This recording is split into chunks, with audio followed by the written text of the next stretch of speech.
हो, त्याचा परिणाम असा झाला, आमच्या सगळ्या माता भगिनी जात्यावर ओव्या गाऊ लागल्या ज्ञानेश्वर महाराजांच्या. कितीतरी सांगेल, केवढं मोठं साहित्याचं संरक्षण लाभलं आम्हाला.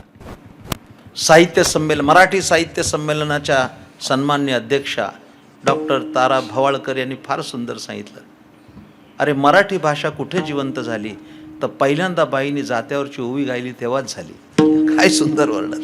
त्यांना काय अशिक्षित होत्या, शाळेत कुठे गेल्या नव्हत्या त्या, पण त्या म्हणत होत्या, गात होत्या. हे सारं मला ज्ञानेश्वर मान दिलेलं योगदान आहे, लक्षात ठेवा. एवढं सांगायला मला अजून स्वतंत्र एखादं कीर्तन करावं लागेल. याचा अर्थ तुम्ही लक्षात घ्या, मी इतकं सहज बोलत नाहीये, त्याच्या गर्भित अर्थ लक्षात घ्या. ज्ञानेश्वर जरा वेगळं बोलतो, संतपूर्व कालातला परमार्थ आम्हाला माहीत नाही. ज्ञानेश्वर महाराजांच्या पूर्व कालातला सगळा परमार्थ होता हा संस्कृतात होता, आम्हाला माहितीच नाही. ते संस्कृत आबालसुबोध झालं, मराठी झालं आणि मग आमच्या दृष्टिक्षेपात आलं. याचा अर्थ पाया रचला, तिथून सुरुवात झाली. ज्ञानदेवे रचिला पाया. आता वेळेची पाबंदी असली तरी सुद्धा मी संक्षेपानं बोलतोय. हा सगळा अभंग समोर ठेवा, मग मी बोलत राहतो पुढे. यातली काही गोष्टी ज्या आहेत त्या पहिल्यांदा सांगून टाकतो. उद्या शिल्लक राहू वेळ नाही तर न राहो. सांगायचं राहून गेलं असं मला पण खसमस नको जाताना. आता ह्याचं काय वर्णन करतो ते नीट ऐका. लाक्षणिक रीतीनं आपण बसलेले सगळे भवादृश्य आणि भवश्रुष्य होते. आता ऐका मी काय सांगतोय. ही सगळी जी मालिका आपण बहिणाबाईंनी मांडलेली वाचली, तुम्ही पण ऐका. ज्ञानदेवे रचिला पाया, एका पॅरेत संपवत होते. ज्ञानदेवे रचिला पाया म्हणजे ज्ञानदेवानी पाया रचला, ज्ञानेश्वर महाराजांनी पाया रचला या वारकरी संप्रदायाचा. हा एक अर्थ आहे, योग्य आहे, त्याच्यावर काहीही टिप्पणी करायचं कारण नाही. नामातयाचा किंकरतेने केला हा विस्तार. संत श्रेष्ठ नामदेव महाराजांनी या पंथाचा विस्तार केला, हा एक अर्थ बरोबर आहे बरं का. जनार्दन एकनाथ खांब दिला भागवत. संत श्रेष्ठ एकनाथ महाराजांनी खांब दिला. म्हणजे आता भक्ती मंदिराची इमारत आहे ना, तर फाउंडेशन चांगलं असलं पाहिजे, मध्ये पिलर्स पण चांगले असले पाहिजेत. जे स्थापत्यशास्त्राचे जाणकार आहेत त्यांना माहिती आहे की किती गेजची त्याच्यामध्ये घालायची ती लोखंडी सळी, तेव्हा ते पिलर्स मजबूत होतात.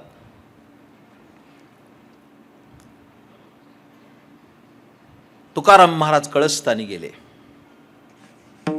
भजन करा सावकाश, तुका झाला असे कळस. आता ऐका मी काय सांगतोय ते. हे झालं सरळ सरळ अर्थाचं गणित. ज्ञानेश्वर महाराजांनी पाया रचला, नामदेवांनी विस्तार केला, नाथ महाराजांनी त्याला साहित्य संपदेचा खांब दिला, तुकाराम महाराज कळस झाले. That's all. आता मी त्याचा लाक्षणिक अर्थ कसा केला ते सांगतो.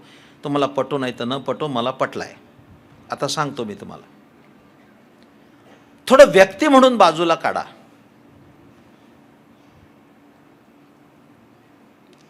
ज्ञानदेवे रचिला पाया याचा अर्थ काय करायचा. एक वाच्यार्थ झाला की ज्ञानेश्वर महाराजांनी या पंथाचा पाया रचला किंवा या भक्ती मंदिराचा पाया रचला, हा एक अर्थ झाला. मी लाक्षणिक अर्थानं असं म्हणतो की वारकरी संप्रदाय हा इतका श्रेष्ठतम संप्रदाय की ज्याचा पायाच ज्ञान आहे, ज्याची इमारत ज्ञानाच्या भक्कम पायावर उभी आहे. ज्ञानेश्वर महाराज थोडं बाजूला करूया. ज्ञानच काल आळंदीच्या वारीमध्ये मी सांगितलंय, ज्ञानेश्वर महाराज म्हणजे कोण. ते चालते ज्ञानाचे बिंब, तयाचे अवयव ते सुखाचे कोंब, एर माणूस पण हे भाम लौकिक बागू. आता ऐका मी काय सांगतोय, जरा थोडा बाजूला जाऊन सांगतो. इकडे लक्ष द्या. थंडीच्या प्रादुर्भावानं माझा आवाजही फारसा चांगला राहिला नाही, तरी मी तुमच्याशी संवाद करतोय. इकडे लक्ष द्या.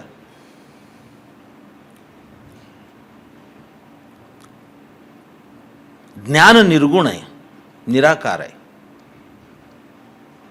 ज्ञानेश्वर महाराजांच्या व्यक्तिमत्वाचा परिचय करताना म्हणजे तुम्हाला कळेल मी काय बोलतोय. हा माईक आहे, दिसतोय. याला आकार आहे म्हणून दिसतोय, बरोबर आहे. हे पॅम्पलेट आहे, दिसतंय, आकार आहे म्हणून दिसतोय. हा मोनोटर आहे, आकार आहे म्हणून दिसतोय. हा पखावज आहे, आकार आहे म्हणून दिसतोय. दृष्टिगोचर होण्यासाठी वस्तू आकारात असावी लागते किंवा तिला आकार असावा लागतो, तेव्हा ती दिसते ना डोळ्याला. आता तुम्ही एवढे सगळे बसलेले लोक आहात, ज्ञान म्हणून काय दाखवणार?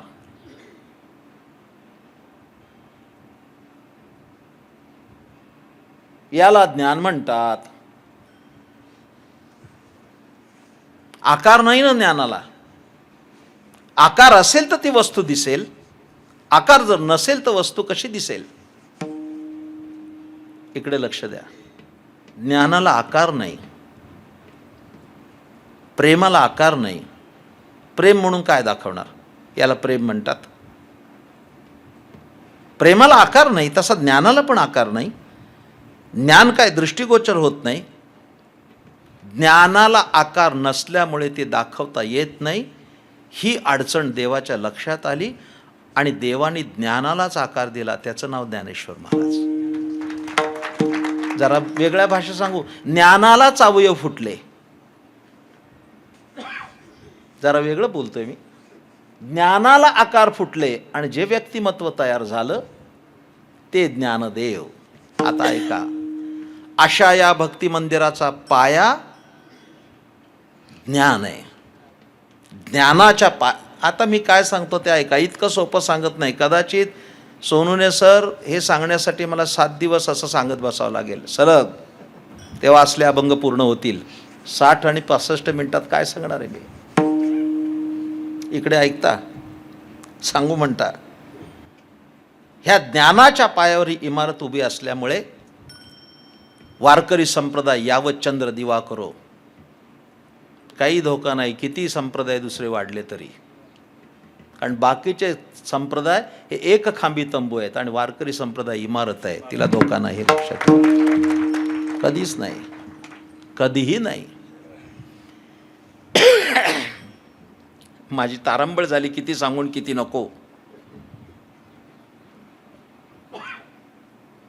ज्ञानच पाया आहे. नामदेवरायांनी विस्तार केला. आता हे सांगूनच पूर्ण करतो बरं का. आता वेगवेगळी चरणं सांगत बसत नाही, कारण वेळ नाही तेवढा. इकडे लक्ष द्या. म्हणजे ते सगळं जे काय आहे ते गर्भितार्थ, मतितार्थ, भावार्थ सगळं एकत्रच सांगतो, वेगवेगळे भाग करण्यापेक्षा. ओघानं आलंय तर पहिली गोष्ट, ज्ञानच ज्या संप्रदायाचा पाया आहे. नामदेवरायांनी विस्तार केला. हे सूर्यप्रकाशा इतकं स्वच्छ आहे. पंजाबला गेले आणि पंजाबच्या घुमान शहरामध्ये संत नामदेव महाराज 18 वर्ष राहिले. त्या घुमानला नामदेवराची शताब्दी झाली. त्यात माझं कीर्तन आहे, हिंदीत कीर्तन आहे. तेव्हा मी गेलो होतो पंजाबला. पंजाब सरकारने तो केला आणि त्या नामदेवराच्या गाथ्याचं पारायण तिथं झालं आणि त्यात माझं कीर्तन आहे. आता सांगतो तुम्हाला, ते तेवढंच सांगतो. काय क्रांती केली वारकरी साहित्याने. हे वारकरी संत साहित्य संमेलन नाही, काय वारकरी साहित्याने क्रांती केली त्या काळात. 700 वर्षापूर्वी दळणवळणाची साधनं जरी नव्हती, नामदेवराय तिथं गेले आणि आज निर्गुण मतवादी असणारा शीख धर्म, आमचे शीख बांधव सगुण उपासना करत नाहीत. त्यांच्या सगुण मूर्ती नाही. कुठल्याही ग्रंथ साहेब बघा, त्यांच्या गुरुद्वारात गेला तर तिथं मूर्ती दिसण्यापेक्षा फक्त ग्रंथ दिसेल. ते मूर्तीपूजक नाहीत. पण याला एक अपवाद आहे की घुमानच्या गुरुद्वारामध्ये नामदेवराची सोन्याची मूर्ती आहे. तत्वज्ञानाला पण छेद गेला तसं बघितलं तर. मी गेलोय तिथे कीर्तन केलंय आणि मला हे सांगताना आनंद वाटतो की गुरु ग्रंथ साहिबमध्ये संत नामदेवरायांचे 62 अभंग आहेत. ही वारकरी संप्रदायाच्या साहित्याने केलेली क्रांती आहे. त्या गुरु ग्रंथ साहिबमध्ये एकूण 62 अभंग आहेत जे गुरुबाणी म्हणून प्रसिद्ध आहेत. आणि मी जेव्हा गेलो त्यावेळेस त्या गुरुबाणीतला अभंग घेतला. तिथे गुरुद्वारात, मन मेरो गज्जू जीवा मेरी काती, मपी मपी काटो जम की फांसी, कहाँ करूँ जाती कहाँ करूँ पाती, राम का नाम जपो दिन राती, सोने की सुई रुपये का धागा और नामा चित्त हरी सुलागा. या अभंगावर कीर्तन आहे माझं. त्या गुरुद्वारात कीर्तन झालेलं. याला जवळपास नाही म्हटलं तरी 30 वर्ष झाली. नामदेवाने विस्तार केला. आता ऐका, हा एक अर्थ झाला नामदेवाने विस्तार केला. एक अर्थ झाला ज्ञानोबांनी पाया रचला. त्याचा अर्थ मी काय दाखवला? ज्ञानच ज्या संप्रदायाचा पाया आहे. आता पुढचा ऐका सर्व माझ्या प्रिय श्रोत्यानो, वारकरी पंथाचा पायाच ज्ञान आहे आणि नामच हा वारकरी पंथाचा विस्तार आहे. नामच. म्हणून वारकरी संप्रदायाचे आपण लोक जर इथे असाल सगळे, तर एक लक्षात ठेवायचं, नामाव्यतिरिक्त कोणतीही साधना करायची नाही. कोणतीही साधना करायची नाही. मी आत्ता म्हणलो ना, त्याच्यासाठी एक मला कीर्तन करावं लागेल. मोडून या वाटा सूक्ष्म दुस्तर, केला राज्यभार चाले ऐसा. कर्म सूक्ष्म आहे आणि योग दुस्तर आहे. या वाटा मोडून टाकल्या वारकरी संतांनी. आणि तुम्हाला अगदी नवीन भाषेत सांगायचं तर नामाचा समृद्धी महामार्ग आमच्यासाठी निर्माण केला संतांनी. या रस्त्याने जा, भरवसेने भेटे पांडुरंग. बाकीच्या साधना आता काय सांगू तुम्हाला. कर्म किती सूक्ष्म आहे, किती सूक्ष्म आहे. नाथ बाबांना विचारा, आचमनाला पाणी घ्यायचं ते सुद्धा एक माश मात्र, म्हणजे एक उडीत भिदेल एवढं. जास्त कमी घेतलं तर दारू पिल्याचं पाप आहे. हातात फुलं घेतली आणि आम्ही घेऊन आलो फुलं, रस्त्यात कोणी माणूस भेटला त्याला जर नमस्कार केला तर फुलांचं निर्माल्य होतं, ती देवाला चालत नाहीत. किती कर्म सूक्ष्म आहे. आम्ही तर मंडईतून सगळी फुलं हातात घेत राम राम करत येतोय. कित्येक लोक मॉर्निंग वॉकला जातात तर दुसऱ्याच्या बागेतली फुलं चोरूनच आणतात. सकाळची पिशवी घेऊन जातात. मी मॉर्निंग वॉकला जातो सकाळी, एक भेटला मला रस्त्याने, रात्रीच कीर्तनाला होता, जय हरी झालं, त्याच्या हातात पिशवी. म्हणलं अहो त्यांनी झाडं लावलीत आणि तुम्ही फुलं चोरून घेताय, निदान विचारून तरी घ्या. अहो म्हणले विचारलं महाराज. म्हणलं कोणाला? तो म्हणला झाडाला. झाडाला विचारून फुलं तोडली. असली फुलं चालत नाहीत. कर्म सूक्ष्म आहे आणि योग दुस्तर आहे. यम नियम आसन प्राणायाम प्रत्याहार धारणा ध्यान समाधी या अष्टांग योग साधना पतंजली महर्षीने सांगितली. इकडं लक्ष द्या. आता सांगू का, हे सगळे तुम्ही बसलाय कीर्तनाला, सुखासनात बसलाय, खुर्च्या आहेत बसायला. नाही तर कीर्तनाला बसल्यानंतर 84 आसनं बदलणारे आम्ही, ते काय योग करणार. पण नामाचा मार्ग त्यांनी दाखवला. इकडे लक्ष द्या. नाम हाच विस्तार आहे. आता पुढे येतोय, जनार्दन एकनाथ खांब दिला भागवत. माझ्या प्रिय श्रोत्यानो, इकडे लक्ष द्या. सकल संत परंपरा जरी असली तरी संत एकनाथ महाराजांचं एवढं लिखाण कुणीच केलं नाही जे नाथ महाराजांनी केलं. सगळ्यात जास्त लिखाण नाथ महाराजांचं आहे. ज्ञानेश्वरीला 9,000 ओव्या आहेत. एकनाथी भागवताला 18,000 ओव्या आहेत. आणि भावार्थ नामाला 45,000 ओव्या आहेत. काय वाङ्मय आहे, काय वाङ्मय आहे. त्यांनी शुकाष्टक दिलं, त्यांनी हस्तामलक दिलं, त्यांनी चिरंजीव पद दिलं, त्यांनी भारूड दिलं. जरा बोलू, ऐकता. एका वाक्यात संपवतो, तुम्हाला कळावं या हेतूनं. मोठ्या तीव्र जिज्ञासेनं आपण ऐकत आहात. नाथ महाराजांनी साहित्य निर्मिती केली, हे त्यांचं कर्तृत्व तर आहेच आहे, पण नाथ महाराजांनी साहित्य लोकाभिमुख केलं, हे काम सगळ्यात मोठं केलं. लक्षात ठेवा. ते लोकाभिमुख करणं सोपं नाही. नाही तर विंचू चावायचं काय कारण होतं? काय विंचू चावायचं कारण होतं? आणि दादला नको बाई म्हणायचं काय कारण होतं? मोर पिसाची टोपी घालून हातामध्ये टाळ चिपळ्या घेऊन नाथ महाराजांनी वासुदेव उभा केला आणि घराघरात नेला. उठाजी माय बाप, उठाजी माय बाप, कशी लागली झोप हुजूर जागवोनी, एवढी चुकवा खेप उठाजी माय बाप. घुळघुळा वाजती टाळ, कैसा वासुदेव बोलितो बोल. घुळघुळा वाजती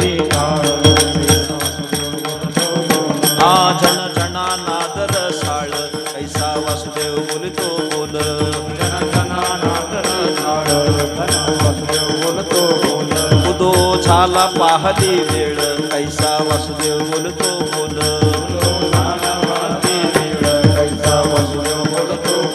उठावाचे वदा गोपाळ कैसा वासुदेव बोलतो बोल कैसा वासुदेव बोलतो बोल कैसा वासुदेव बोलतो उठावाचे वदा गोपाळ कैसा वासुदेव बोलतो बोल कैसा वासुदेव बोलतो बोल कैसा वासुदेव बोलतो बोल.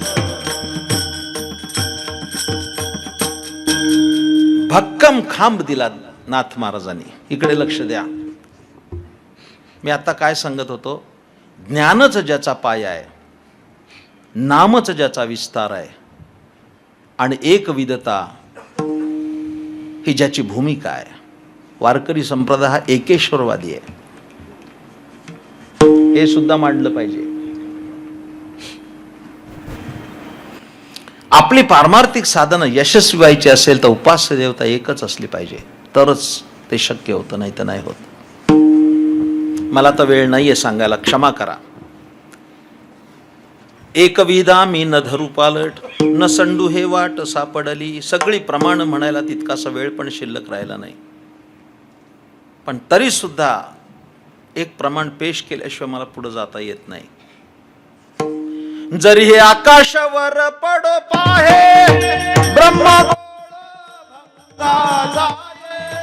वडवानळ त्रिभुवन खाये परिणी तुझीच वास पाहे का विठोबा.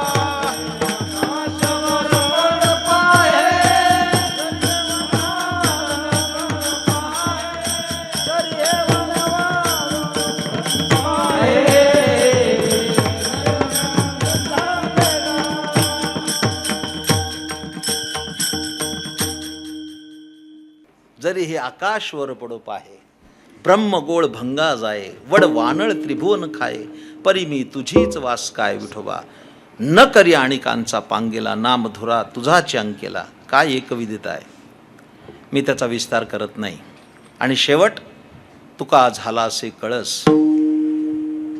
आता काय सांगतो ते ऐका. मी लाक्षणिक सांगत आलो.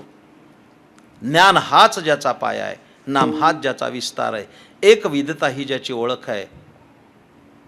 आणि वारकरी संप्रदायामध्ये भजन हाच कळस आहे, लक्षात ठेवा. भजनापेक्षा काही दुसरं नाही.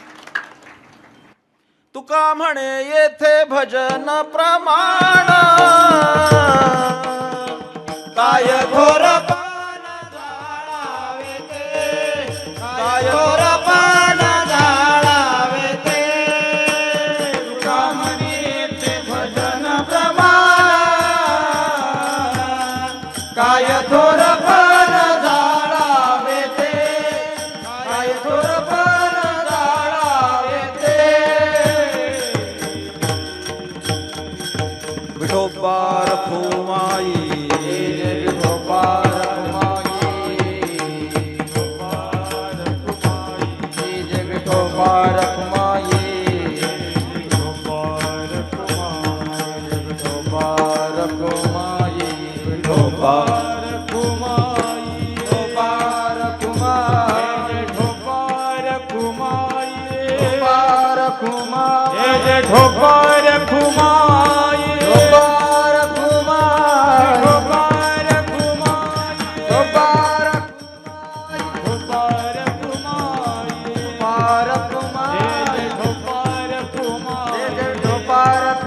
जय जय ठोपा जय जय ठोपा रखुमाई ठोपा रखुमाई जय जय ठोपा रखुमाई वरदा हरि विठ्ठल श्री ज्ञानदेव तुकाराम ठोपा रखुमाई जय जय ठोपा रखुमाई ठोपा जय जय ठोपा रखुमाई ठोपा जय जय ठोपा रखुमाई बोला पुंडली भगवान श्री ज्ञानदेव तुकाराम भगवान की जय महाराज की जय जगद्गुरु तुकाराम महाराज की जय. जय जय ठोपा रखुमाई जय जय ठोपा रखुमाई जय जय ठोपा रखुमाई.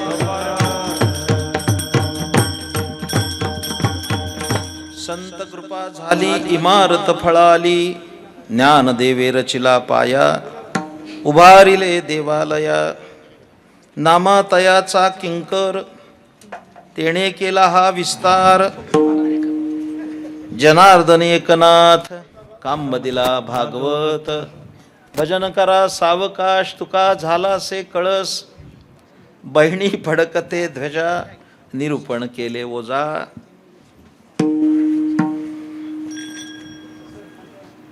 समारोपाकडे जातो, इकडे लक्ष द्या.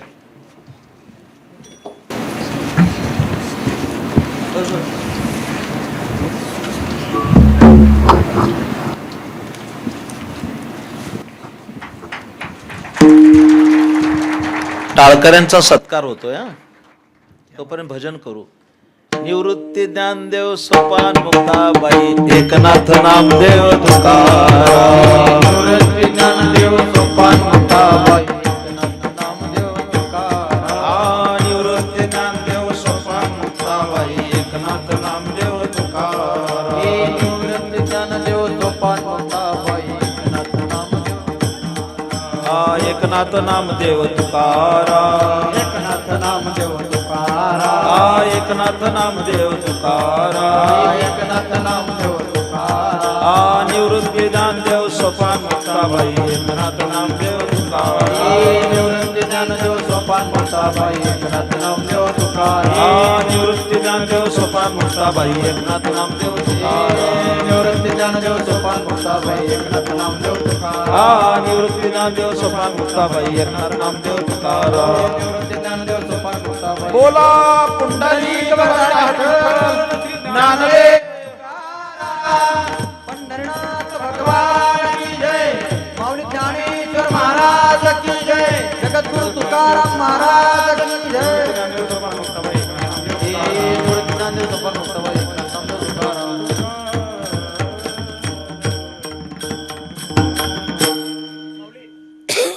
बसा सर्वजण शांत. आता एक 10 मिनिटं सगळ्यांनी बसा.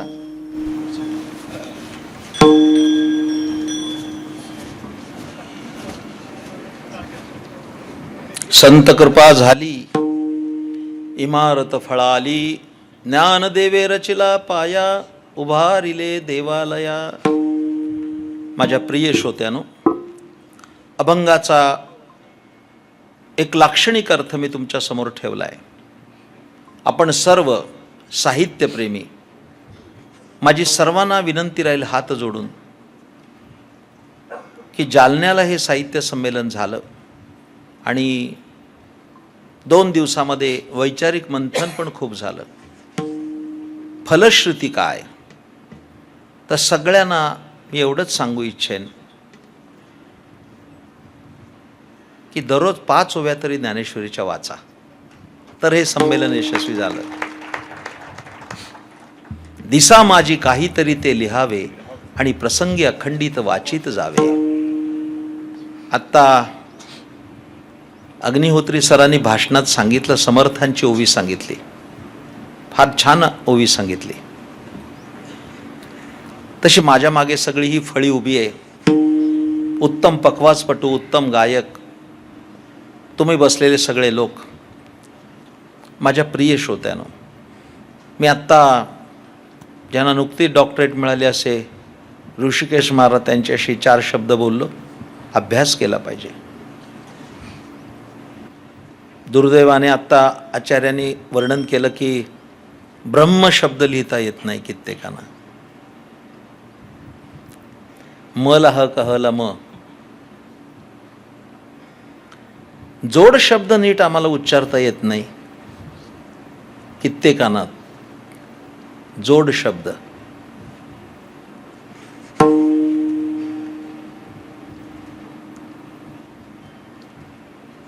एका समारंभात गेलो तेव्हा त्या संयोजकांनी सांगितलं की सरपंच साहेब महाराजांना त्यांना म्हणायचं होतं पुष्पगुच्छ देतील, तर पुष्पगुच्छ हा शब्द नीट उच्चारता आला नाही, ते म्हणले पुच्छगुच्छ देतील. आता काय आपण म्हणायचं. आता पुष्पगुच्छ म्हणजे फुलाचा जोडगा आणि पुच्छगुच्छ म्हणजे शेपटाचा जोडगा झाला. काय भाषेचं दारिद्र्य आहे तुम्हाला सांगतो. अरे ती भाषा तरी नीट असावी का नाही. भाषा समृद्ध असली पाहिजे, लक्षात ठेवा.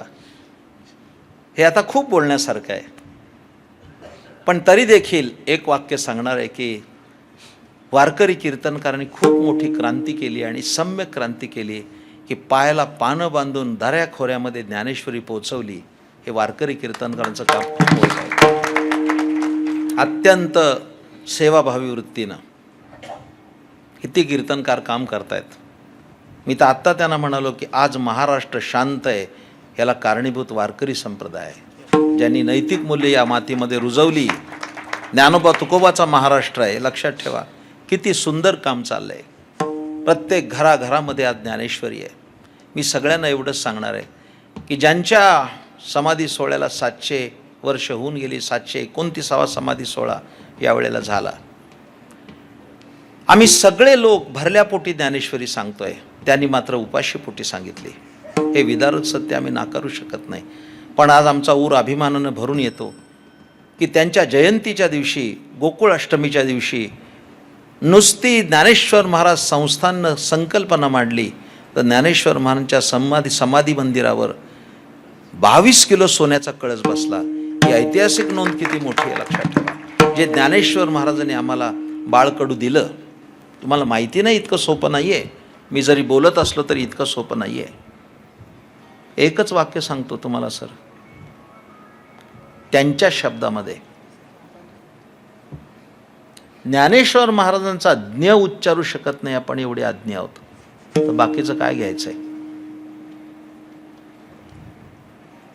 त्यांचा उल्लेख झाला ते वारकरी संप्रदायाचे अध्वरी वैकुंठवासी गुरुवर्य मामासाहेब दांडेकर यांच्याकडे एक माणूस आला होता आणि तो मामासाहेबांना म्हणा, मामासाहेब मला ज्ञानेश्वरीचा 13वा अध्याय कळत नाही, मला सांगा. तर मामासाहेब म्हणले 13वाच का बाबा. तो धडक बोलला, मला 12 अध्याय कळालेत, 13वा कळत नाही. मामासाहेब म्हणले तू सरळ उभा राहा, तुला मला एक साष्टांग काढू देत, कारण तुला 12 अध्याय कळालेत, अजून मला एक ओवी कळाली नाही, तर तुला ज्ञानेश्वरी 12 अध्याय कसे कळाले. अहो ज्ञानेश्वरी काही सामान्य गोष्ट आहे, सामान्य गोष्ट आहे. इकडे लक्ष द्या मी काय सांगतोय. त्यांनीच त्यांच्या भाषेमध्ये भाषेचं वैभव सांगितलंय. ज्ञानेश्वर महाराज सगळ्यात ज्येष्ठ साहित्यिक म्हटले पाहिजेत. काय त्यांच्या भाषेचं वैभव आहे ऐकायचंय तुम्हाला, सांगू म्हणता. बिंब तरी बचके एवढे परी प्रकाशासी त्रैलोक्य थोकडे, शब्दाची व्याप्ती तेणे पाडे अनुभवावी. ऐका पुढे काय सांगतोय ते, थोडं ऐका. बिंब तरी बचके एवढे, बचके म्हणजे मुठी एवढं, मुठी एवढं सूर्यबिंब दुपारी 12 वाजता असतं. माध्यान्हाला सूर्य आलं की मुठी एवढं सूर्यबिंब असतं, पण सगळ्या त्रैलोक्याला प्रकाश देतं. तसं ज्ञानेश्वर महाराज म्हणतात, माझा प्रत्येक शब्द या बिचकेवढ्या बिंबा एवढा आहे, तो सगळ्या त्रैलोक्याला प्रकाशमान करेल. स्वतःच्या शब्दा एवढा आत्मविश्वास सांगणारा दुसरा माणूस कोण आहे. बिंब तरी बचके एवढे परी प्रकाशाशी त्रैलोक्य थोकडे, शब्दाची व्याप्ती तेणे पाडे अनुभवावी. ज्ञानेश्वर महाराज म्हणाले. अरे ज्यांच्या ज्ञानेश्वरीच्या एका अनुस्वरावरनं आत्तापर्यंत वाद आहेत, भाष्यकारा ते वाट पुसतो का भाष्यकारां ते वाट पुसतो, अजून वाद सुरू आहे. ती ज्ञानेश्वरी कशी असेल. माझं तुम्हाला सगळ्यांना सांगणं आहे, वाचावी ज्ञानेश्वरी, डोळा पहावी पंढरी. अरे जात्यावरच्या ओव्या गायणारी जनाबाई, संत जनाबाई लोकांना सांगते वाचा ज्ञानेश्वरी. जरा बोलू का. ज्ञानेश्वरी कळत नाही असं असेल तरी वाचा, कळत नसली तरी वाचा. कळत नाही, गजानन महाराज ज्ञानेश्वरी कळत समोर बसलेत. गजानन महाराज भुईगावकर, या माणसाने हजारो पारणं केली ज्ञानेश्वरीच्या अजान वृक्षाखाली बसून. ज्ञानेश्वरी कळत नाही तरी वाचा, तरी वाचा, तरी वाचा, तरी वाचा. एक दिवस असा येईल की आई ज्ञानाबाई येईल आणि तुम्हाला ज्ञानेश्वरी सांगेल, यांनी एवढी साधना केली.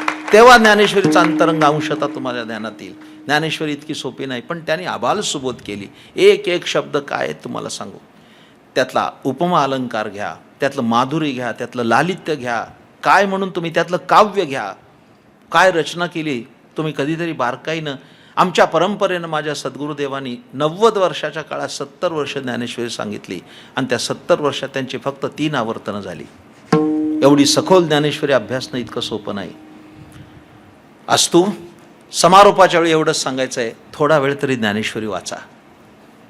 आपल्याला व्यस्तता असेल, माता भगिनी बसल्या, दुपारच्या वेळी थोडा वेळ अंग टाकून वामकुक्षी घेण्याच्या ऐवजी थोडी ज्ञानेश्वरी वाचा. तुकाराम महाराजांचा गाथा असू देत. गेली 45 वर्ष आमची सकाळ ज्ञानेश्वरी सुरू झाली आणि आमची रात्र तुकारामांच्या गाथ्यानं सुरू झाली. सकाळी ज्ञानेश्वरी, संध्याकाळी गाथा. हे वाचलंच पाहिजे. संतांनी मुक्त हस्ताने आमच्यासाठी दिलं, ते आम्ही ग्रहण केलं पाहिजे. नवीन पिढीकडे ते संक्रमित करा विचार. आमचं सांगणं हे असेल आजच्या कीर्तनातून. घरात ज्ञानेश्वरी असू देत. जरा बोलू का? सगळ्या बसलेल्या सगळ्या सभासदांना माझं सांगणं आहे, कदाचित तुमचा बँक बॅलन्स किती आहे हे कुणी चौकशी करायचं कारण नाही. ज्याच्या त्याच्या प्रारब्धानुसार त्याला धन प्राप्त होईल, द्रव्य प्राप्त होईल, प्रतिष्ठा प्राप्त होईल. त्या बापाच्या अकाउंटला किती लाख रुपये आहेत आणि किती कोटी रुपये आहेत हे बघण्यापेक्षा त्या घरामध्ये गाथा ज्ञानेश्वरी असेल तर ती घराची सर्वात मोठी संपत्ती असेल, हे विचार करा. ती संपत्ती कदाचित तुम्हाला रसातळाला नेईल, पण ज्ञानेश्वरीची एक ओवी जर कानावर पडली तर पुढच्या पिढीचं कल्याण झाल्याशिवाय राहणार नाही, हे लक्षात ठेवा. म्हणून घरात ज्ञानेश्वरी असली पाहिजे. 2 ओव्या का होईना, 5 ओव्या का होईना ज्ञानेश्वरीच्या वाचा, तुकाराम गाथेच्या वाचा, सकल संत गाथेच्या वाचा. आयुष्याचं कल्याण होईल. वाईट खाऊ नका, हे आम्ही रोज सांगतोय. वाईट खाऊ नका. मांसाहार आमचा आहार नाही. आत्ताच चर्चा झाली, आता भाषणात त्याने सांगितलं काय योग आहे. भगवत पूज्यपाद संत डोंगरेजी महाराजांचे चरण कमल या कॉलेजला लागले, ही काही सामान्य गोष्ट नाही, सामान्य गोष्ट नाही. त्यांचं दर्शन दुर्मिळ होतं. मी रोमांचित झालो भाषणाने त्यांच्या, की डोंगरेजी महाराजांची कथा या ठिकाणी झाली. त्यांचं दर्शन दुर्मिळ होतं, पण त्यांच्या श्रीचरणाजवळ बसून मी त्यांच्या श्रीमुखातून 3 वेळा भागवत कथा ऐकली. ही माझी पारमार्थिक मोठी संपत्ती आहे. कारण डोंगरेजी महाराज हे संतत्व होतं, लक्षात ठेवा. हे कॉलेज त्याच वेळी धन्य झालं ज्यावेळेस डोंगरेजी महाराज इथं पटांगणात आले असतील, हे लक्षात ठेवा. वाईट खाऊ नका, वाईट पिऊ नका. लाईफस्टाईल बदलतीये. आम्हाला वाईट आहे, तत्वचिंतकांना उदासीन्य आहे. वाईट पिऊ नका.